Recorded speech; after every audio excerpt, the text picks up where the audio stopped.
Hi guys, in this video I'm going to show you my first round game from the Hinckley Open, which was back in August. So I was playing black against Grattage. He was rated 1986, and he started out with c4, e6, knight c3, f5. So I was playing my classical Dutch setup, knight f3, knight f6, and after d4, bishop e7, we've just transposed into a d4 Dutch, basically.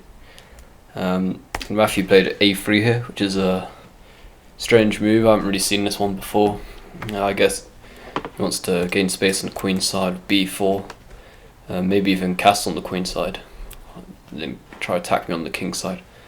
The normal move here is to play g3, and then castles, bishop g2, d6, castles, and then my favourite move is a5 here. You can also play queen to e8 or knight to e4.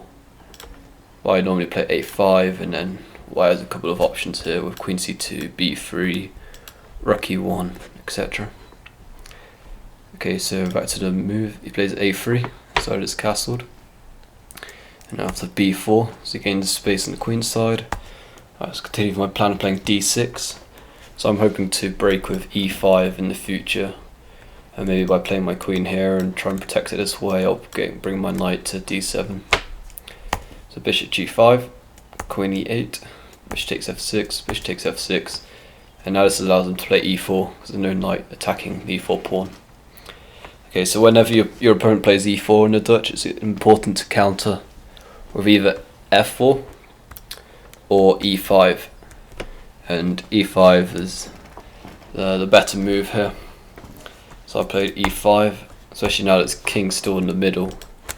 I'm now threatening just to take everything off in the centre, and he could get himself in a real mess.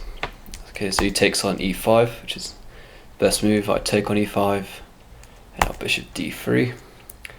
And I was quite happy after he played this move, because now I can just play f4. If you'd played, say, knight to d5, attacking the c7 pawn, I can just drop my bishop back to d8, and now I'm threatening to play c6, and the knight will have to retreat. So to bishop d3, f4. Now if white castles king side, I can launch a really fast attack with g5 and h5 against this king. So white plays c5 here, which is not a bad move. Now he's opening up this diagonal against my king for his queen and bishop. So I play bishop g4, pinning the knight, bishop c4 check, king to h8, now knight d5. So now he's decided to play knight to 5 and attack the c7 pawn. So I just drop my bishop back to d8, which is a pretty common theme in the Dutch. You're just playing bishop back to d8 because your queen always comes to e8, looking to come over to the king side. So yeah, bishop d8, and you can now just play c6, and then knight has to retreat. So queen d3.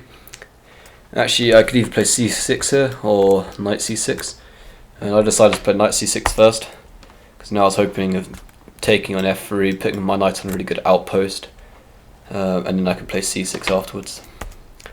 Play bishop b5, queen h5, and now he takes on c6, so he stops me getting any outpost on d4 in the future.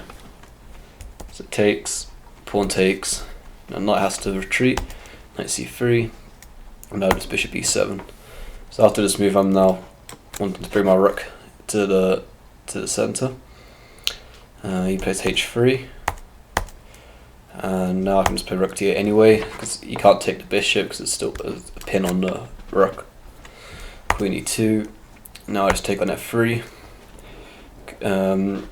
Okay, so he takes the g pawn, but if he takes the queen, then this whole point, I can now play rook d3, and his position is probably losing here.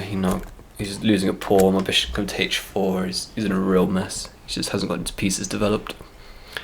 So he has to take with the g pawn, and then I play rook d4, preparing to double on the d file. Rook d1, rook fd8, and now castles. And castles, I can't understand this move. It's very suicidal. He's just blundering a pawn h3, and now all I have to do is get a rook to this square, and he's going to get checkmated. And the better way to continue would have just been, say, king f1, but it's still white's in a real mess. So yeah, after castles, the game ends quickly now. Queen takes h3, and another strange move of b5, because now it just allows you to take on c5 and now bring my rook up and mate him. B takes c6, and now he just allows you to rook 8 d6, and there's no way to stop mate on g6, so he resigned it. So anyway, thanks for watching.